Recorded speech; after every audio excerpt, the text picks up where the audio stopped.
Welcome back to another technical deep dive here in the debug zone. Today, we're tackling a big question and breaking it down with insights from other users. Hopefully, this clears up some misconceptions and helps you get the answer you need. So buckle up, stay a little curious, and let's jump right in.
And that's a wrap.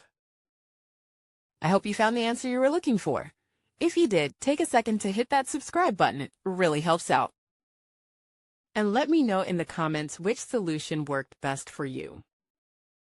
See you next time in the debug zone.